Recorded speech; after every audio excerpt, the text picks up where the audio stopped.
तो चलिए स्टार्ट करते हैं हम लोग चाइना ताइवान इश्यूज़ के साथ। क्या है इसे पूरी तरीके से समझने की कोशिश करते हैं। न्यूज़ में क्यों है पहले ये समझिए कि यूएस के जो स्पीकर हैं वो अभी ताइवान का जो आइलैंड है वहाँ पे विज़िट किए हैं और उनके द्वारा बताया गया है कि टेंशन्स यानी कि जो आज की डेट में स्टेटस है आइलैंड का और उसकी जो टेंशन है उससे रिलेटेड जो टेंशन है वो यहाँ पे रेज़ किया गया और ऐसा बताया जा रहा है कि चाइना क्लेम करते हैं यानी कि जो ताइवान का आइलैंड है ना उसके ऊपर जो कंट्रोल है वो चाइना का है और साथ ही साथ इससे जो यूएस चाइना का रिलेशन है वो ना कहीं स्ट्रेन में पड़ सकता है। तो चलिए देखते हैं सारी बातें जो चाइना ताइवान के कॉन्फ्लिक्ट के पीछे हैं। तो पहले स्टार्ट करें हम लोग चाइना ताइवान के रिलेशन को समझने के लिए। तो उससे पहले एक बार मैप में देख लो कि कहाँ चाइना है, कहाँ ताइवान है, क्या है, नहीं है। ठीक है, तो ये चाइना हो गई पूरे रेड से जो घिरी हुई है, बहुत बड़ी कंट्री है। इसके बगल में आप देख सकते हो कि ये ताइवान है, छोटी सी। ठीक है, और उसके अलावा आप देखो ये जापान है, जैसे कि इसमें 4 आइलैंड है। ये साउथ कोरिया है, ये नॉर्थ कोरिया है। तो इस तरीके से आप लोग देख सकते हो। इसके अलावा आप देख सकते हो कि कितने किलोमीटर पे ये दूरी पे है। तो 130 किलोमीटर की दूरी पे आपको चाइना ताइवान देखने को मिलेगा। फाइन। तो ये समझ के अब समझते हैं कि चाइना ताइवान कॉन्फ्लिक्ट कहाँ से स्टार्ट हुआ। तो ताइवान, जिसको कि पहले फॉर्मोसा कहते थे, एक आइलैंड है जो कि 100 माइल कोस्ट ऑफ जो साउथ ईस्ट चाइना है ना, वहाँ से ये सिचुएटेड है। 130 किलोमीटर जो मैं अभी बताई लगभग उतने ही है। ये ताइवान स्ट्रेट है जो कि आपका चाइना और ताइवान के बीच में देखने को मिला। तो ये स्ट्रेट है जो कि 2 आइलैंड को जोड़ती है। नैरो यहाँ पे आपका एक प्लेस होता है। तो ताइवान को पहले फॉर्मोसा कहते थे। ठीक है, ताइवान पहली ऐसी कंट्री है जो कि फुल्ली कंट्रोल में थी, चाइनीज़ कंट्रोल, वो भी 17वीं सेंचुरी में, जब यहाँ पे किंग डायनेस्टी चलते थे।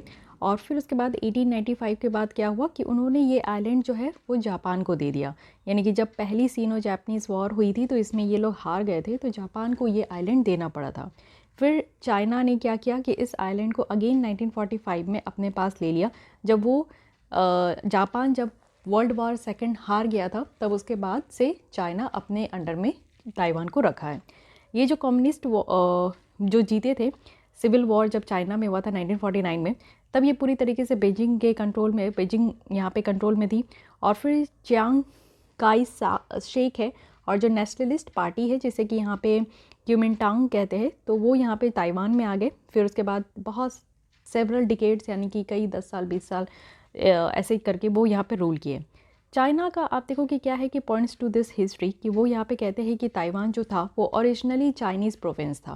पहले से ही चाइना का ये कहना है कि शुरुआती दौर पे यानी कि जब से ताइवान का जन्म हुआ, वो ताइवान जो है वो चाइना का ही पार्ट है, प्रोविंस है। कहने का मतलब है कि जैसे कि आज के डेट में हम लोग कहते हैं कि इंडिया के 28 राज्य है, स्टेट है, तो वैसे ही प्रोविंस भी वही स्टेट होता है। तो यही चीज़ चाइना का कहना है कि ताइवान भी उसका एक राज्य है। चाइना साथ ही साथ आप देखो कि कहता है कि ताइवान जो ताइवानीज़ का जो कहना है वो ये है कि सेम हिस्ट्री, जो कि वो ये चीज़ कहते हैं कि वो कभी चाइना का पार्ट ही नहीं रहा। ठीक है, China exert considerable diplomatic pressure, दूसरे कंट्रीज़ पे भी ये डिप्लोमेटिक प्रेशर्स देते हैं कि वो यहाँ पे ताइवान को रिकॉग्नाइज ही ना करे।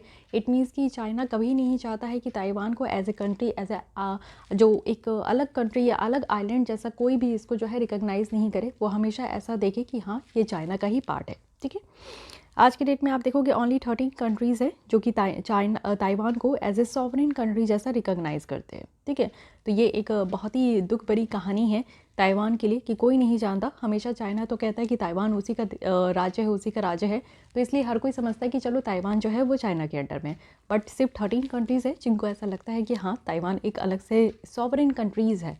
सॉवरेन कंट्री कहने का क्या मतलब है, जैसे कि हम लोग भी सॉवरेन कंट्री है कि हम लोग अपने डिसीजंस खुद ले सकते हैं। हमारे लोगों को अलग से फंडामेंटल राइट्स, ड्यूटीज़, ये सारी चीज़ें दी गई है जो कि वहाँ पे भी दी गई है। अब देखते हैं कि यूएस पॉलिसी क्या है ताइवान के लिए। तो देखिए जो ताइवान का आइलैंड है वो यहाँ पे so called first island chain जो है उसी का ये पार्ट है, जिसमें कि एक list of US friendly territories है जो कि काफ़ी क्रूशियल है यूएस के फॉरेन पॉलिसी के लिए। जो यूएस है आज की डेट में आप देखो काफ़ी स्ट्रिक्ट रहता है वन चाइना पॉलिसी को लेकर। ठीक है, यूएस ऐसा रिकॉग्नाइज करता है कि चलो वन चाइनीज़ गवर्नमेंट है बीजिंग में भी, और वन चाइना पॉलिसी को ये मानता भी है। तो यूएस के द्वारा अनऑफिशियल जो रिलेशन है ताइवान के साथ उसको तो मेंटेन करते ही हैं, साथ ही इस आइलैंड को आर्म्स वगैरह ये सारी चीज़ें सप्लाई करता है। तो देखिए यूएस जो है ना अपने हथियार वगैरह हर एक देश को सप्लाई करता है, क्योंकि उसी से उनकी इतनी ज़्यादा इनकम है, इतना ज़्यादा उनके पास पैसा है। तो इसलिए वो अनऑफिशियल रिलेशन रखता है, क्योंकि ताइवान को आर्म्स वगैरह की ज़रूरत है तो वो सप्लाई भी करता है। साथ ही आप देखो कि यहाँ पे यूएस जो है अभी तक देखें तो लार्जेस्ट आर्म्स डीलर है ताइवान के लिए, और एक स्ट्रैटेजिक एम्बिग्यूटी पॉलिसी भी फॉलो करता है। कहने का मतलब है कि यूएस जो है वो यहाँ पे अनक्लियर है कि क्या और किस तरीके से वो ताइवान को अटैक होगा तो वो डिफेंड करेगा कि नहीं। यानी कि आप समझ सकते हो कि कितना डिप्लोमेटिक रिलेशन है ये यूएस और ताइवान का, कि यूएस जो है ताइवान को हथियार तो दे रहा है, लेकिन मान लीजिए कल को ताइवान के ऊपर अगर अटैक होता है या फिर चाइना ही उसको अपने कंट्रोल में करना चाहे किसी भी तरीके से, तो ये क्लियर नहीं है कहीं से भी कि यूएस उसका साथ देगा कि नहीं, यानी कि यूएस ताइवान का साथ देगा कि नहीं देगा। अब हम लोग समझते हैं, छोड़िए यूएस क्या समझ रहा है, चाइना क्या समझ रहा है, वो तो एक एंगल है, वो तो आप समझ ही जाओगे, लेकिन उससे ज़्यादा इंपॉर्टेंट है कि हम लोग ताइवान को कैसे देखते हैं। ठीक है, आप समझो कि हम लोग भी यहाँ पे फॉलो करते हैं वन चाइना पॉलिसी 1949 से। ये एक मजबूरी है जो कि हम लोग भी फॉलो करते हैं और एक्सेप्ट करते हैं कि ताइवान और तिब्बत जो है वो चाइना का पार्ट है। ठीक है, तिब्बत भी आप देखते हो कि इंडिया और चाइना के बीच में तिब्बत कंट्री है, तो चाइना तो कहता है कि तिब्बत जैसा कोई देश नहीं है, तिब्बत तो मेरा ही राज है। वैसे ताइवान को भी कहता है। और हम लोग गलती से 1949 में एक ट्रीटी को साइन किए थे जिसमें कि वन चाइना पॉलिसी है, तो हम लोग भी मानते हैं ऐसा कि हाँ ताइवान और तिब्बत जो है वो यहाँ पे चाइना का पार्ट है। साथ ही आप देखो कि हमारा कोई फॉर्मल डिप्लोमेटिक टाइज भी नहीं है ताइवान के साथ, बट 1995 से दोनों साइड एक अच्छा खासा जो है रिप्रेजेंटेटिव जो ऑफिसेस होते हैं वो मेंटेन कर रहे हैं हम लोग दोनों कैपिटल में। हम लोग देखो कि एक एक्ट ईस्ट फॉरेन पॉलिसी है हमारा, पहले तो था look east policy. It means कि हमारा जो देश है उससे हम लोग ईस्ट की तरफ देखते हैं, अब एक्ट करते हैं। कहने का मतलब है कि जो हमारे ईस्ट में जो कंट्रीज़ है, ईस्ट में जो स्टेट है, उनका हम लोग जो है उनसे रिलेशंस हम लोग बेटर करेंगे। तो उसमें क्या आ जाता है, उसमें आ जाता है ताइवान, क्योंकि वो ईस्ट की तरफ है। ठीक है, तो ईस्ट की तरफ है तो हम लोग उस पर फोकस करेंगे, हम लोग कोशिश करेंगे कि उनसे हमारी जो रिलेशन है, इंटरेक्शन है, वो बढ़े। और हर एक तरीके की रिलेशन हमारा जो है, चाहे वो ट्रेड हो, चाहे वो हेल्थ हो, चाहे हमारा किसी भी तरीके का रिलेशन हो, वो यहाँ पे डेवलप हो बेटर तरीके से। साथ ही आप देखो फॉर इंस्टेंस इंडिया और ताइपी जो एसोसिएशन है और ताइपाई जो इकोनॉमिक एंड कल्चर सेंटर है वो न्यू दिल्ली में है, तो ये भी एक तरीके का आप समझ सकते हो कि एग्जाम्पल है जिसमें कि हम लोग अपनी रिलेशन ताइवान के साथ इम्प्रूव कर रहे हैं। हम लोग जो है पॉलिसी को यूज़ कर रहे हैं एज अ डिप्लोमेटिक पॉइंट के जैसा। अगर आप देखो कि हम लोग अगर बिलीव करते हैं वन चाइना पॉलिसी में, तो चाइना को भी रेसिप्रोकेट करना होगा one India policy. It means कि हम लोग ऐसा खेल खेलते हैं कि ठीक है चाइना, चलो हम लोग मानते हैं कि वन चाइना पॉलिसी, लेकिन तुम्हें भी ये मानना पड़ेगा वन इंडिया पॉलिसी, क्योंकि आप जानते हो कि चाइना फेवर करता है पाकिस्तान को, और पाकिस्तान हमारा जो है वो पाक ऑक्यूपाइड वाला रीजन को कहता है कि वो उसका है, और चाइना कहता है कि पाक ऑक्यूपाइड रीजन जो है वो किसका है, वो पाकिस्तान का है। तो अगर ये नहीं मानता है, चाइना ये नहीं मानने के लिए रेडी है कि पीओके हमारा रीजन है, तो हम लोग कैसे मान लें कि ताइवान और जो तुम्हारा तिब्बत है वो तुम्हारा पार्ट है। तो इस तरीके से हम लोग यहाँ पे गेम खेलते हैं। ठीक है, हम लोग यहाँ पे जो पॉलिसी है उसको ऑफिशियल स्टेटमेंट में हम लोग मेंशन करने से कभी भी ये हम लोग जो है 2008 के बाद से क्या कर रहे हैं कि हम लोग को रियलाइज़ हो गया कि हमने वन चाइना पॉलिसी कहकर गलत किया, तो हम लोग इसको कभी मेंशन नहीं करते और हम लोग यही कार्ड खेलते रहते हैं कि अगर हम लोग वन चाइना पॉलिसी मान रहे तो तुम लोग भी मानो कि वन इंडिया पॉलिसी, यानी कि पीओके वाला रीजन हमारा है, पाकिस्तान का नहीं है। ठीक है, तो हम लोग इसको डिस्कस नहीं करते। साथ ही हमारी जो ताइवान के साथ अभी भी इंगेजमेंट है वो स्टिल रेस्ट्रिक्टेड है, पूरी ओपन तरीके से ताइवान के साथ हमारी कोई भी रिलेशन नहीं है बेटर। ठीक है, वन चाइना पॉलिसी आप देख लो। तो वन चाइना पॉलिसी की अगर बात करें तो ये पॉलिसी है एक्नॉलेजिंग की कि यहाँ पे सिर्फ एक ही चाइनीज़ गवर्नमेंट है। जैसे आप देखते हो कि चाइना के इर्द गिर्द अभी जो हम लोग ने देखा कि तिब्बत है, ताइवान है, तो इन सबको जो है चाइना अपने ही अधीन समझता है, और सेपरेट जो चाइनीज़ स्टेट है उसके अगेंस्ट में, यानी कि ताइवान को कहा जाता है कि अलग स्टेट है या फिर तिब्बत को कहा जाता है कि अलग स्टेट है, तो ऐसा नहीं है, सिर्फ एक चाइनीज़ गवर्नमेंट है। इसी को ए वन चाइना पॉलिसी कहा गया है। फर्दर अगर हम लोग देखें कि इस प्रिंसिपल के अंदर कंट्रीज़ जो है वो यहाँ पे territories of Taiwan, Tibet, Hong Kong, even Xinjiang वाले जो रीजन है उन सबको यहाँ पे मेनलैंड चाइना के तहत ही यहाँ पे दर्शाता है। फाइन, उसके अलावा आप लोग देख सकते हो कि यहाँ पे बात किया जा रहा है फर्स्ट आइलैंड चेन के बारे में। So what is this first island change? First island chain की अगर हम लोग बात करें तो यहाँ पे बहुत सारे आइलैंड है जिनकी कि एक चेन को यहाँ पे कहा जा रहा है। देख लीजिए आप लोग पहले यहाँ पे फिगर में देखिए आइलैंड चेन स्ट्रैटेजी। तो फर्स्ट आइलैंड चेन जो है इसे कहा जा रहा है, ये सेकंड आइलैंड चेन है, और फिर उसके बाद यहाँ पे जितने भी आइलैंड है वो थर्ड आइलैंड चेन है। तो कहा जा रहा है कि जानते हो आप जैसे कि ये चाइना है, तो चाइना के यहाँ पे ईस्ट चाइना सी में या फिर साउथ चाइना सी में जितने भी यहाँ पे आप देखते हो कि आइलैंड है वो सब चाइना कहता है, अपना क्लेम करता है कि वो उसकी टेरिटरी के अंदर है। बट इसी में आप देख सकते हो कि इस एरिया में जितने भी आइलैंड आते हैं उसको फर्स्ट आइलैंड चेन कहा गया। इस जगह जितने भी आइलैंड आते हैं वो सेकेंड आइलैंड चेन में आ गया। तो इस तरीके से डिवाइड किया गया है चाइना के द्वारा। अब देखिए फर्स्ट आइलैंड चेन है जिसमें कि आपको कुरिल आइलैंड, जापानीज़ आर्किपेलागो और Ryukyu island, Taiwan, north west Philippines और जो कि बोर्नियो में एंड होता है, ये सब आता है फर्स्ट आइलैंड चेन में। तो ये चेन जो है ये फर्स्ट लाइन ऑफ डिफेंस है और ये मैरीटाइम बाउंड्रीज जो कि ईस्ट चाइना सी, फिलीपींस सी और साउथ चाइना जो सी है और सुलू सी है उसी के बाउंड्री को ये कवर करता है। इस चेन में अगर आप देखो तो यहाँ पे बाशी चैनल भी है और यहाँ पे मियाको स्ट्रेट भी है जो कि एक चोक पॉइंट है चाइना का। और ये फर्स्ट जो आइलैंड चेन स्ट्रैटेजी है उसी का ये पार्ट है जो कि यूएस के द्वारा इसको बनाया गया था 1951 में, जिसमें कि आप देखो पहले क्या था, यूएसएसआर था, रशिया था और चाइना था, जिसकी कि एक स्ट्रिंग ऑफ नेवल बेस थी इस तरीके के वेस्टर्न जो पैसिफिक रीजन है वहाँ पे, ठीक है। तो इसलिए ये थोड़ा सा ध्यान रखना है। अब आगे आते हैं और देखते हैं कुछ इससे रिलेटेड न्यूज़। जैसे कि रिसेंटली क्या हुआ है कि चाइना के द्वारा कहा गया है कि 25th एनिवर्सरी हांगकांग के रिटर्न का, और एम्फसाइज़ किया गया है बीजिंग की कंट्रोल जो कि हांगकांग के ऊपर है, वो भी 1 कंट्री 2 सिस्टम के तहत। एक ये भी है जो कि आप देखते हो कि एक कंट्री है लेकिन 2 सिस्टम चल रहा है। 2 सिस्टम कहने का मतलब है कि मेनलैंड चाइना में अलग है, हांगकांग में अलग है, लेकिन है एक ही कंट्री, ठीक है। उसके बाद अगर हम लोग देखिए 1 कंट्री 2 सिस्टम के बारे में, तो ओरिजिनली ये चाइना और ताइवान को यूनिफाई करने के लिए, बट यहाँ पे ताइवान के द्वारा इसको रिजेक्ट किया जाता है। तो ये जो आइडिया है ये तब स्टार्ट हुआ जब चाइना जो है यहाँ पे ब्रिटेन और पोर्तुगल के साथ अपनी बातचीत स्टार्ट की, जिसमें कि उनके द्वारा ये कहा गया चाइना के द्वारा कि वो हांगकांग और मकाओ को भी गवर्न कर रहे हैं। और वो ऐसा मानते हैं, मानते क्या है, वो तो सपने से ही इस चीज़ को मानते ही आ रहे हैं कि वो उसी का पार्ट है। साथ ही इसके तहत अगर देखें तो चाइना के द्वारा प्रपोज किया गया हांगकांग और मकाओ, जिसमें कि डिफरेंट इकोनॉमिक और पॉलिटिकल सिस्टम हो सकते हैं मेनलैंड चाइना से, जो कि चाइना का ही पार्ट है। दोनों रीजन जो है इसमें स्पेशल एडमिनिस्ट्रेटिव रीजन है चाइना का, इनका अपना खुद का करेंसी है, इकोनॉमिक और लीगल सिस्टम है। वहीं अगर डिफेंस और फॉरेन अफेयर्स की बात करें तो ये सिर्फ डिसाइड किया जाता है चाइना के द्वारा। इट मीन्स कि हांगकांग और चाइना में थोड़ा सा डिफरेंस आपको देखने को मिलेगा कि चाइना में और हांगकांग में अपनी अपनी करेंसी इनकी है। हांगकांग की इकोनॉमिक और लीगल सिस्टम अपनी अलग है, थोड़ी कानून और तौर तरीके अलग होते हैं।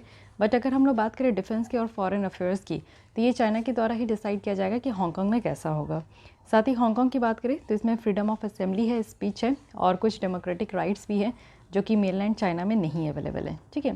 साथ ही बेसिक लॉ की बात करें तो ये 50 ईयर्स तक अवेलेबल रहता है, यानी कि ये सारी जो फ्रीडम्स है, यानी कि बोलने का फ्रीडम, असेंबली करने का फ्रीडम जो हांगकांग के पास है, ये सारे फ्रीडम 50 ईयर्स तक है। और 50 ईयर्स कहने का मतलब है कि 2047 तक, जब तक ये हांगकांग है, और 2049 जो कि मकाओ के लिए, ठीक है। लेकिन इसके बाद क्या होगा ये अभी तक क्लियर नहीं है कि ये साल के बाद क्या होने वाला है। हांगकांग और मकाओ के बारे में थोड़ा सा देख लीजिए कि हांगकांग के ऊपर ब्रिटिश का भी कंट्रोल था 1842 में, जब ये फर्स्ट ओपियम वॉर हुआ। फिर 1898 में ब्रिटेन और चाइना के द्वारा एक कन्वेंशन साइन किया गया, जिसमें ब्रिटिश को अलाउ किया गया कि आप जो है यहाँ पे आइलैंड जो भी हांगकांग के चारों ओर है उसको यहाँ पे कंट्रोल में ले लो और लीज पर यहाँ पे ले लो 99 ईयर्स तक। साथ ही मकाओ की अगर हम लोग बात करें तो इसको पोर्तुगीज़ के द्वारा इसको रूल किया गया था, वो भी 1557 से। साथ ही 1980 में क्या हुआ कि चाइना के द्वारा एक टॉक यहाँ पे किया गया ब्रिटिश और पोर्तुगल के साथ कि दोनों टेरिटरी को जो है चाइना के पास ट्रांसफ़र कर दे। हांगकांग जो है वो चाइना को रिटर्न हो गया 1997 में, और मकाओ भी जो है वो ट्रांसफ़र कर दिया गया था चाइना को 1999 में। तो ये खेल है यहाँ पे, ठीक है, कि मकाओ के ऊपर किसका कंट्रोल था, पोर्तुगल का था, और जो हांगकांग था उसको वो किसके अंडर में था, ब्रिटेन के अंडर में था। तो फिर चाइना ने इन दोनों को बात करके ये दोनों टेरिटरी जो है अपने अधीन ले लिया, ठीक है। So guys this is all about, यहाँ पे हमने देखा कि चाइना ताइवान की इशू की क्या परेशानी यहाँ पे चल रहा है। थोड़ा बहुत ध्यान में रखिएगा कि क्या होता है कि मे बी इस तरीके के क्वेश्चंस जो है वो बनने के चांसेस होते हैं, बट मेनली आप देखो कि इंडिया के साथ जो नेबर कंट्री होती है उनमें कुछ इश्यूज़ होता है तो ही क्वेश्चन बनते हैं। क्योंकि आप देखो यूक्रेन और रशिया का जो वॉर है वो भी एक ग्लोबल लेवल पे है और काफ़ी लंबे समय तक का वॉर है, तो इसलिए उससे भी क्वेश्चन बन सकते हैं। लेकिन apart from all those things, अगर आपको एक एंगल पता होता है चाइना और ताइवान का, तो इसको भी आप कहीं ना कहीं से इंक्लूड करके लिख सकते हो, ठीक है। Coming to the next article जो कि है नॉर्थ ईस्ट का रीजनल ट्रेड और डेवलपमेंट में क्या रोल है, चलिए देख लेते हैं। हमारी इंडिया की बात की जा रही है तो सक्सेसफुल ट्रायल जो है वो यहाँ पे ट्रांसशिपमेंट का कार्गो मूवमेंट का ये रन किया गया, कहाँ से, कोलकाता से अगरतला वाया मोंगला पोर्ट जो कि बांग्लादेश में है, ठीक है। तो देख लेते हैं कि अगर डेवलपमेंट हो रहा है नॉर्थ ईस्ट में तो इसका क्या रोल है। नॉर्थ ईस्ट की अगर हम लोग बात करें तो इंडिया का गेटवे है। गेटवे कहने का मतलब है कि यहाँ पे आप देखो ईस्ट की तरफ है नॉर्थ ईस्ट, तो यहाँ पे बहुत सारे जो ऑर्गेनाइजेशन है उसी का एक आप कह सकते हो कि एक गेटवे है। जैसे यहाँ पे BCIM है, बिम्स्टेक है, सासेक है, सार्क है, आसियान है, आप्टा है। तो ये सब कंट्रीज़ में आप देखो कि यहाँ पे बिम्स्टेक का एक बहुत यहाँ पे नॉर्थ ईस्टर्न रीजन का बहुत इंपॉर्टेंट रोल है। यहाँ पे अगर हम लोग बात करें इंटर बॉर्डर ट्रांसशिपमेंट एक्सरसाइज का, इंटर बॉर्डर कहने का मतलब है कि एक कंट्री के बॉर्डर से निकल के दूसरे कंट्री के बॉर्डर में इन होना। जैसे कि ये जो अभी फर्स्ट ट्रायल किया गया है इंडिया टू बांग्लादेश, तो इसको हम लोग इंटर बॉर्डर ट्रांसशिपमेंट कहते हैं, जो कि एक बायलैटरल एग्रीमेंट से ही निकल कर आता है। ये एग्रीमेंट हमारे दो देशों के बीच में होता है, तब यहाँ से एग्रीमेंट निकल कर आता है, तब इस तरीके के इंटर जो बॉर्डर ट्रांसशिपमेंट है वो यहाँ पे होता है। ये आपका दो नेबर्स के साथ साइन किया जाता है, ठीक है। तो यहाँ पे आप देख सकते हो चितगोंग पोर्ट और मोंगला पोर्ट का यूज़ करके ये जो हमारा ट्रांसशिपमेंट है ये कंप्लीट हुआ। डिस्टेंस अगर कोलकाता और अगर तला की बात करें तो बाय रोड ये 1650 किलोमीटर है, जो कि ये रिड्यूस हो गया अब 620 किलोमीटर से। तो बहुत ही अच्छी है कि वाटरवेज से हम लोग ये दोनों रीजन को कनेक्ट कर दिए। साथ ही हम लोग अभी भी इस पर काम कर रहे हैं कि कैसे नॉर्थ ईस्टर्न रीजन को जो है रेस्ट ऑफ द कंट्रीज़ के साथ बांग्लादेश से होते हुए हम लोग जोड़ सकें, जिससे कि जो ट्रांजिट कॉस्ट है वो भी कम हो जाएगा, टाइम भी कम हो जाएगा और हमारा व्यापार भी और ज़्यादा बढ़ जाएगा। इससे हमारा जो रीजनल ट्रेड है अदर नेबरिंग कंट्रीज़ के साथ वो और से ज़्यादा यहाँ पे बूस्टअप हो जाएगा। तो हम लोग यही समझने का कोशिश करते हैं कि नॉर्थ ईस्टर्न रीजन में कितनी पोटेंशियल है, कि अगर हम लोग नॉर्थ ईस्टर्न रीजन जिसमें कि आपको 7 सिस्टर्स देखने को मिलेगा, मणिपुर, मेघालय, आसाम, अरुणाचल प्रदेश, त्रिपुरा, नागालैंड, ये सारे जो स्टेट है, अगर हम लोग इनसे यहाँ पे डेवलपमेंट करें तो किस तरीके से हमारे देश को और भी ज़्यादा डेवलपमेंट की तरफ लेकर चलेगा। तो स्ट्रैटेजिक लोकेशन की बात करते हैं, यहाँ पे एक होता है चिकन नेक, जिसको हम लोग सिलीगुड़ी कॉरिडोर भी कहते हैं। ये एक बहुत बड़ा पतला सा कॉरिडोर है जो कि हमारे रेस्ट ऑफ इंडिया को यहाँ पे नॉर्थ ईस्ट से कनेक्ट करता है। तो ये एक इंडिया का गेटवे है कि साउथ ईस्ट में, और साथ ही साथ यहाँ पे maximum number of international boundary है। ऊपर आपको चाइना देखने को मिलेगा, यहाँ आपको म्यांमार देखने को मिलेगा, नीचे बांग्लादेश है, ठीक है। तो आप देख सकते हो कि नॉर्थ ईस्ट एक ऐसा हमारा जगह है जहाँ पे चारों ओर के यहाँ पे भूटान भी है, नेपाल भी है। तो चारों ओर से आप देख सकते हो कि हमारे नेबरिंग कंट्रीज़ के साथ ये जुड़ा हुआ है। आइए पहले हम लोग थोड़ा मैप देख लेते तो आपके माइंड में क्लैरिटी निकल कर आएगा। सबसे पहले आप देखो कि ये जो नॉर्थ ईस्ट में कौन कौन से राज्य हैं।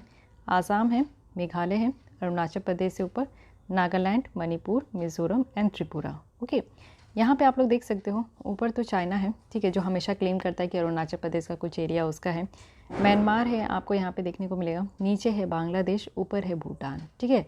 ये हो गया यहाँ पे सिलीगुड़ी कॉरिडोर, जिसे हम लोग चिकन नेक कहते हैं, जितना पतला सा है। यहाँ पे आप देखते हो कि अगर इसको कट कर दिया जाए तो ऑब्वियस है कि नॉर्थ ईस्ट वाला बिल्कुल अलग हो जाएगा, ठीक है। ये सिक्किम भी है जो कि यहाँ पे पार्ट माना जाता है इसी का। तो सिक्किम से भी आप देखते हो कि नेपाल भी यहाँ पे कनेक्टेड है। तो सारे इंटरनेशनल कंट्रीज़ हैं। आप समझ सकते हो कि इस एरिया में बहुत कम डेवलपमेंट है। अगर इस एरिया को डेवलप करें तो इससे हम लोग म्यांमार से भी हमारी जो ट्रेड वगैरह है वो सब भी बेटर हो पाएगा, भूटान में भी बेटर हो जाएगा, बांग्लादेश में भी, चाइना में तो छोड़ ही दो, क्या ही बात करूँ। तो इन तीनों देशों पे हम लोग का ज़्यादा फोकस रहेगा, साथ ही नेपाल के साथ तो हमारा डायरेक्ट फोकस होता ही है। तो पहले आप लोग लोकेशन समझ गए, जो कि काफ़ी ज़्यादा इंपॉर्टेंट था। सेकंड है कि मार्केट कैटलिस्ट अगर हम लोग देखें तो नॉर्थ ईस्टर्न जो रीजन है इसमें सोशल, पॉलिटिकल, फिज़िकल और ह्यूमन कैपिटल बहुत ज़्यादा है। सोशल कैपिटल की बात करूँ तो डाइवर्सिटी बहुत ज़्यादा है, कल्चर रिचनेस है। आप देखो कि यहाँ पे कल्चर पॉइंट ऑफ व्यू से नॉर्थ ईस्टर्न में जो है बहुत तरीके के फेस्टिवल वगैरह होते हैं, हर एक राज्य में अपनी अपनी फेस्टिवल होती है। फिजिकल अगर देखें तो यहाँ पे एनर्जी सप्लाई हब्स भी बहुत अच्छा है। ह्यूमन की बात करूँ तो यहाँ पे ज़्यादा महंगे नहीं, इनएक्सपेंसिव लेबर है। नेचुरल की बात करूँ तो इसमें मिनरल्स बहुत ज़्यादा है और फॉरेस्ट जो है वो भर भर के, तो इसलिए ये भी पॉइंट है। साथ ही ह्यूज एग्रीकल्चर पोटेंशियल है। नॉर्थ ईस्टर्न रीजन में आप देखो कि यहाँ पे एग्रीकल्चर जो है वो बहुत ज़्यादा होता है। इट मीन्स कि अगर हम लोग एग्रीकल्चर वाले सेक्टर पे ध्यान दें तो इस सेक्टर्स पे हम लोग जो है यहाँ पे अपनी पैदावार बढ़ा सकते हैं, क्योंकि यहाँ पे सुटेबल सॉइल है। एग्रो क्लाइमेटिक अगर कंडीशन भी देखें तो एग्रीकल्चर के पॉइंट ऑफ व्यू से बहुत ही फेवरेबल है। साथ ही अगर देखें रीजनल स्टेबिलिटी, तो कनेक्टिविटी है इंडिया के नॉर्थ ईस्टर्न रीजन से। अगर हम लोग आप देखो तो नेबरिंग कंट्रीज़ में भी कनेक्टिविटी बढ़ जाएगा, अभी हमने जैसा कि देखा। तो इससे क्या है कि इमर्जेंस होगा, यानी कि एज ए रीजनल हब ये निकल कर आएगा। इससे हमारी जो रीजनल इकोनॉमिक इनइक्वालिटी है वो कम होगी, साथ ही हमारी प्रॉस्पेरिटी स्टेबिलिटी बढ़ेगी। इट मीन्स कि हम लोग जो है एक दूसरे देशों को काफ़ी अच्छे तरीके से समझ पाएंगे। यहाँ पे हम लोग जो है व्यापार के मामले में और भी अदर डेवलपमेंट के मामले में और भी अदर किसी भी तरीके की अगर एड करना हो, सहायता देना हो, तो वो भी हम लोग यहाँ पे दे पाएंगे, ठीक है। लेकिन फिर भी अगर इतना ही अच्छा है तो अभी तक हमने क्यों नहीं किया, क्योंकि बहुत सारे चैलेंजेस हैं। सबसे ज़्यादा आप देखो सिक्योरिटी चैलेंजेस आता है नॉर्थ ईस्टर्न रीजन में, इंटरनल भी एक्सटर्नल भी, क्योंकि ये बॉर्डर बहुत ही ज़्यादा सेंसिटिव है। कई बार आप देखते हो कि चाइना का जो डोकलाम वाला हरकत हुआ था, जिसमें कि उन्होंने अपनी मिलिट्री, वो पूरा मिलिट्री जो है वो फोर्स लेकर पहुंच गया था डोकलाम सेक्टर में। और वहाँ पे क्या था कि जो सिलीगुड़ी कॉरिडोर है, वो चिकन नेक है, वो बहुत पतला सा है। अगर उसको क्रॉस कर जाए और वहाँ पे अपनी मिलिट्री को बैठा दे तो इतना तो आसान नहीं है कि हम लोग का यहाँ पे नॉर्थ ईस्टर्न से नाता टूट जाएगा, या फिर इतना किसी की, आप जानते हो, इतनी किसी की हिम्मत नहीं है कि ऐसा कर सके। बट फिर भी आप देखते हो कि चाइना बहुत ज़्यादा डिस्टर्ब करता है। ठीक है, बांग्लादेश में आप देखते हो कि रोहिंग्या वाला जो इशू है वो बहुत ज़्यादा डिस्टर्ब करता है, जिसके कारण एक रोहिंग्या इशू हुआ था, जिसमें कि वहाँ के लोगों को भगाया गया था। तो बहुत सारे लोग हमारे जो नॉर्थ ईस्ट में है वो आ जाते हैं, जिसमें कि कई बार आप देखते हो कि आसाम में कहा जाता है कि बहुत सारे जो है वो बांग्लादेशी आकर यहाँ पे रुक रहे, रोहिंग्या जो मेंबर्स है वो बहुत ज़्यादा आकर रुकते हैं। म्यांमार में एक अलग तरीके की आप देखो कि वहाँ पे तो अलग ही है, मिलिट्री शासन वहाँ पे चल रहा है, तो वहाँ की गवर्नमेंट अलग ही स्टेबल नहीं है। तो आप देखते हो कि हमारे सिक्योरिटी चैलेंजेस बहुत ज़्यादा हैं। हमारे चारों ओर जो नेबर कंट्रीज़ हैं वहाँ पे कुछ भी सही नहीं चल रहा है, तो जिसके कारण अगर पड़ोसी डिस्टर्ब है तो ऑब्वियस है कि आप लोग भी डिस्टर्ब रहोगे। तो वही हालत हमारे साथ है। सप्लाई चेन कांस्टेंट है। आप देखो कि ऑर्गेनिक कल्चर टाइज तो हमारा साउथ ईस्ट एशिया के साथ अच्छा है, इकोनॉमिक टाइज भी देखें तो इतना अच्छा नहीं है। हमारा जो रीजनल डेवलपमेंट है वो इतना बेटर नहीं हो पाया, बहुत कमी है। नीति आयोग के द्वारा ये कहा गया है कि 95% जो इंडिया का ट्रेड होता है ईस्ट के साथ, साउथ ईस्ट एशियन नेबर्स के साथ, वो यहाँ पे वो सारे जगह से प्रोडक्ट ओरिजिनेट होते हैं जो कि नॉर्थ ईस्ट रीजन में नहीं होते हैं। तो ये भी एक प्रॉब्लम है। क्रॉस बॉर्डर इनफॉर्मल ट्रेड जो है वो उसकी डोमिनेंस है, यानी कि फॉर्मल तरीके से जो रूल्स रेगुलेशन है उस तरीके से व्यापार नहीं होता है, इनफॉर्मल तरीके से व्यापार होता है। उसी का दबदबा बहुत ज़्यादा क्रॉस बॉर्डर में देखने को मिलता है। तो ये भी है। चाइनीज़ इन्फ्लुएंस है। इंडिया का ट्रेड और इन्वेस्टमेंट अगर हम लोग नेबर्स में देखें तो वो नेग्लिजेंस है, क्योंकि चाइना भी यहाँ पे बैठा हुआ है, और चाइना का अगर आप देखो तो बांग्लादेश का आज के डेट में लार्जेस्ट ट्रेडिंग पार्टनर है। तो ये भी एक प्रॉब्लम है कि चाइना जो है अपनी इन्फ्लुएंस बढ़ाते जा रहा है, और मेनली हमारे जो नेबरिंग कंट्रीज़ है उस पर बहुत ज़्यादा फोकस करता है कि हमारी दोस्ती ख़राब करे। जैसे कि पाकिस्तान के साथ तो छोड़ो, आप देखो नेपाल के साथ भी इन दोस्ती ख़राब करने में लगा है। भूटान के साथ भी कई बार जो है हमारी मिसअंडरस्टैंडिंग हो जाती है। बांग्लादेश को तो उन्होंने अपना जो है लार्जेस्ट ट्रेडिंग पार्टनर बना ही लिया, तो इसलिए आप समझ सकते हो श्रीलंका की क्या हालत करके रख दिया है चाइना। तो इस तरीके से आप देख सकते हो कि हमारी नेबरिंग कंट्रीज़ के साथ जो है बहुत ज़्यादा इन्फ्लुएंस में रहता है वो। लेकिन फिर भी आप समझते हैं कि क्या क्या करना होगा, कैसे नॉर्थ ईस्टर्न रीजन की पोटेंशियल को बढ़ाना होगा। तो सबसे पहले हमें बॉर्डर सिक्योरिटी पे ध्यान देनी होगी। फॉर एग्जांपल आप देखो इजराइल भी एक ऐसा देश है जो कि अकेले उन्होंने बॉर्डर सिक्योरिटी पे ज़्यादा फोकस किया। उसके अगल बगल भी आप देखो ऐसे देश है जहाँ पे पूरी डिस्टर्बेंस रहती है, बट फिर भी यहाँ पे ध्यान दिया गया। तो इसलिए आप देखो इजराइल जो है वो, इजराइल से हमें सीखने की ज़रूरत है कि इजराइल ने जिस तरीके से स्मार्ट फेंसिंग सिस्टम को डेवलप किया, और सर्वेलेंस जो रडार टेक्नोलॉजी है वो भी यहाँ पे आपका लगाया गया, जो कि इंडियन बॉर्डर सिक्योरिटी फोर्स के द्वारा यूज़ किया जाता है, वो भी कश्मीर वैली में। तो वही काम हम लोग को और भी जगह करना होगा, जो कि हमारे देश के लिए काफ़ी यूज़फुल होगा। साथ ही पॉलिटिकल स्टेबिलिटी इंश्योर करनी होगी। जैसे आप देखो कि एक ट्रांसपेरेंट रिजोल्यूशंस जो है नागा पॉलिटिकल कॉन्फ्लिक्ट का इंश्योर किया गया, इंश्योर करना भी होगा। अदर इंटर स्टेट जो बॉर्डर डिस्प्यूट है, जैसे आसाम और अदर हिल स्टेट है, तो इस पे भी हम लोग को फोकस करना होगा। साथ ही कनेक्टिविटी जो प्रोजेक्ट है उसको और फास्ट तरीके से कंप्लीट करना होगा। क्रॉस बॉर्डर मल्टी मॉडल अगर ट्रांसपोर्ट सिस्टम की देखें तो इसको कंप्लीमेंटेड करना होगा। इट मीन्स आप लोग देखो हमारी जो इंफ्रास्ट्रक्चर प्रोजेक्ट होती है वो काफ़ी देर हो जाता है उसको इम्प्लीमेंट होने में, तो ये काम नहीं करना है। साथ ही ये भी इंपॉर्टेंट है कि ये सब जो मल्टी मॉडल कॉरिडोर्स है इसको लोकल और रूरल मार्केट या फिर लॉजिस्टिक के साथ भी कनेक्ट करना होगा। अगर प्रोडक्शन हब की बात करें तो इंडस्ट्रीज़ जैसे कि एग्रो प्रोसेसिंग हो गया, हॉर्टिकल्चर है, टेक्सटाइल्स है, जिसमें कि नॉर्थ ईस्टर्न रीजन्स जो है ये सब जो है नेचुरल कंपैरेटिव एडवांटेजेस है, तो इसको भी एक्सपैंड करने की ज़रूरत है। साथ ही हमें अदर इंडस्ट्रीज़ को भी सेटअप करना है, चाहे वो रबर गुड्स हो, फार्मास्यूटिकल हो, पेट्रोलियम प्रोडक्ट हो, सीमेंट हो, तो ये सब को भी एक्सप्लोर करना ज़रूरी है। और डेवलपमेंट में अगर हम लोग देखें तो लोगों की पार्टिसिपेशन भी बहुत ज़्यादा ज़रूरी है। इट मीन्स कि ये बहुत ज़्यादा ज़रूरी है आज की डेट में कि लोगों को सेंसिटाइज़ किया जाए, लोगों को बताया जाए कि ये समझना ज़रूरी है कि हम लोग को यहाँ पे डेवलपमेंट में साथ देना चाहिए, जिससे कि एक पर्टिकुलर लोग का भी यहाँ पे डेवलपमेंट होगा, देश का भी डेवलपमेंट होगा। साथ ही ह्यूमन रिसोर्सेज जो है उसको स्ट्रेंथन करना ज़रूरी है। Capacity building for officials, entrepreneurs और ट्रेडर्स, इससे क्या हो पाएगा कि जो सर्विस की जो क्वालिटी और डिलीवरी है वो इस रीजन में इम्प्रूव हो पाएगा। स्टेट लेवल अगर ट्रेड प्रमोशन सेंटर्स देखें तो इसको भी जो बड़े बड़े कंपनियां हैं, इंडस्ट्री एसोसिएशन है, वो भी इसको ज़रूर असिस्ट कर सकती है, जिससे कि हमारी कैपेसिटी जो है इस रीजन में और भी ज़्यादा बिल्डअप हो। ओके, इसके अलावा हम लोग देखते हैं कि इंडिया की अदर जो क्रॉस बॉर्डर कनेक्टिविटी इनिशिएटिव है क्या क्या है, ये समझिए।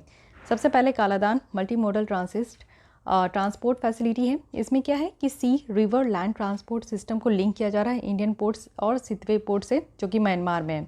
साथ ही आप देखो India Myanmar Thailand trilateral highway project बनाई जा रही है, जो कि इंडिया म्यांमार और थाईलैंड 3 देशों से होकर ये गुजरेगा। साथ ही मेकोंग इंडिया इकोनॉमिक कॉरिडोर है। एक ऐसा कॉरिडोर है, रास्ता बनाया जा रहा है जिसमें कि यहाँ पे वियतनाम से कनेक्ट होगा, म्यांमार से कनेक्ट होगा, थाईलैंड, कंबोडिया और इंडिया, इन चारों देशों को, 5 देशों को कनेक्ट किया जाएगा। साथ ही यहाँ पे स्टिलवेल रोड है। स्टिलवेल रोड जो यहाँ पे आपका बनाया जा रहा है वो म्यांमार के थ्रू यहाँ पे आसाम से बनाया जा रहा है। साथ ही दिल्ली हनोई रेलवे लिंक यहाँ पे लाई गई है, यानी कि Myanmar, Thailand, Malaysia, Singapore, Vietnam, इन सबको लिंक किया जाएगा भारत से। साथ ही Tamu Kalewa Kalemyo friendship road है। तो ये रोड है जो कि आप देख सकते हो कि यहाँ पे म्यांमार से होते हुए ये आपका India Myanmar Thailand trilateral highway का ही पार्ट है। साथ ही डिडिम रोड ये म्यांमार में है, तो यहाँ पे आप देख सकते हो कि ये भी जो है चाइना म्यांमार की जो चीन स्टेट है उसमें ये बन रहा है। BCIM इकोनॉमिक कॉरिडोर है, यानी कि यहाँ पे आप देख सकते हो कि ये बांग्लादेश, चाइना, इंडिया और म्यांमार है, ये चारों देश को जोड़ेगा। ठीक है, तो ये भी ध्यान रखना है कि हम लोग जो है अगल बगल किस तरीके के यहाँ पे कनेक्टिविटी प्रोजेक्ट चला रहे हैं, तो ये भी काफ़ी इंपॉर्टेंट है। Fine, so guys this is all about north east region के बारे में। देखिए UPSC का एक फेवरेट ये रीज़न है कि नॉर्थ ईस्ट पे बहुत ज़्यादा फोकस करते हैं। साथ ही स्टेट PCS में भी आज के डेट में आप देख सकते हो कि नॉर्थ ईस्ट पे फोकस किया जा रहा है, क्योंकि हमारे देश का ही फोकस यहाँ पे, हमारी सरकार की ही फोकस यहाँ पे कि नॉर्थ ईस्ट पे ज़रूर आप देखो कि यहाँ पे बहुत ज़्यादा डेवलपमेंट किया जा रहा है। तो ऑब्वियस है कि इसकी पोटेंशियल आपको पता होना चाहिए। सबसे पहले तो ये न्यूज़ में क्यों है और नॉर्थ ईस्टर्न रीजन में क्या क्या पोटेंशियल है, कैसे डेवलपमेंट हो सकता है। तो यहाँ पे स्ट्रैटेजिक लोकेशन है, साथ ही मार्केट यहाँ पे बहुत अच्छा है, एग्रीकल्चर पोटेंशियल है हमारे यहाँ, रीजनल स्टेबिलिटी है, यहाँ पे किसी भी तरीके का आपको इनस्टेबिलिटी नहीं देखने को मिलता है, तो ये भी एक पॉजिटिव पॉइंट है। लेकिन चैलेंजेस क्या है, फर्स्ट ऑफ ऑल सिक्योरिटी को लेकर इंटरनल और एक्सटर्नल दोनों, सप्लाई चेन भी कांस्टेंट है, यहाँ पे रीजनल डेवलपमेंट उतना हुआ नहीं है, और क्रॉस बॉर्डर इनफॉर्मल जो ट्रेड है उसका डोमिनेंस है। Last but not list Chinese influence यहाँ पे है, जो कि एक मेजर बैरियर क्रिएट करता है। क्या करना चाहिए, हम लोग को अपने बॉर्डर सिक्योरिटी पे फोकस करना है, पॉलिटिकल स्टेबिलिटी पे फोकस करना है, कनेक्टिविटी प्रोजेक्ट पे फोकस करना है, प्रोडक्शन ज़्यादा से ज़्यादा करना है, जो वहाँ के लोकल पीपल्स है उनकी पार्टिसिपेशंस को यहाँ पे इंश्योर करना है, और ह्यूमन रिसोर्सेज को यहाँ पे स्ट्रेंथन करना है। Okay, so guys this is all about this article. I hope ये लेसन जो है आपको पसंद आई होगी। छोटी छोटी ही लेसन लेकर आ पा रही हूँ just because of lack of time, क्योंकि थोड़ी सी प्रॉब्लम है अभी, जैसे कि फेस्टिव सीजन्स है तो ड्यूटी काफ़ी स्ट्रिक्ट है मेरी, तो इसलिए भी सारी कुछ मैनेज करना पड़ रहा है। और चलिए ठीक है, जब तक ये फेस्टिवल सीज़न है थोड़ी सी मेरी जो स्केड्यूल है काफ़ी हेक्टिक रहेगी, बट इसके बाद थोड़ा सा अगर टाइम मिलता है तो हम लोग थोड़ी लेसन लंबी लेने का कोशिश करेंगे। बट कोई नहीं, something is better than nothing वाली फॉर्मूला है कि मैं चाहती हूँ कि आप लोगों को कुछ ना कुछ ज़रूर डेली कुछ प्रोवाइड करूँ। 1-2 लेसन भी अगर आप लोग पढ़ लेते हो, यहाँ पे 1-2 टॉपिक भी पढ़ लेते हो एक लेसन के अंदर, तो वो भी काफ़ी इंपॉर्टेंट आप लोग के लिए हो जाता है। इसके अलावा तो आप लोग दिन भर अपना अच्छे से यूटिलाइज़ करते ही होंगे, न्यूज़पेपर पढ़िए, अपनी जो स्टैटिक बुक है उसको पढ़िए, करेंट अफेयर्स को कंपाइल कीजिए, उसके बाद अपनी आंसर राइटिंग प्रैक्टिस भी करते रहिए। तो ये सारा काम अगर आप कर रहे हो तो एक प्रोडक्टिव वे में आपका चलते जा रहा है। ओके, सो गाइज़ आज के लिए बस इतना ही रखती हूँ, मिलती हूँ कल इसी टाइम पे। इसके अलावा कोई भी डाउट करी सजेशन है तो आप कमेंट कर सकते हैं। और BPSC 67th मेंस जो होने वाली है BPSC की, उसकी सीरीज़ आपकी स्टार्ट हो चुकी है। तो फर्स्ट मैं GS1 में जो करंट अफेयर्स की जो इंपॉर्टेंट टॉपिक्स है वो मैं आपके साथ डील कर रही हूँ। इसके अलावा आप कोई भी क्वेश्चंस रह जाते हैं तो वो आप कमेंट करो, चाहे किसी भी वीडियोज़ में। मैं कोशिश करूँगी कि उसको मैं वीडियो के ही माध्यम से आप लोग को समझाने की कोशिश करूँ, जिससे कि अदर स्टूडेंट की भी अगर वो सेम क्वेरीज होगी तो वो रिजॉल्व हो जाएगी। ठीक है, तो चलिए आज के लिए बस इतनी मैं एंड करती हूँ, कल मिलती हूँ इसी टाइम पे, तब तक के लिए थैंक यू।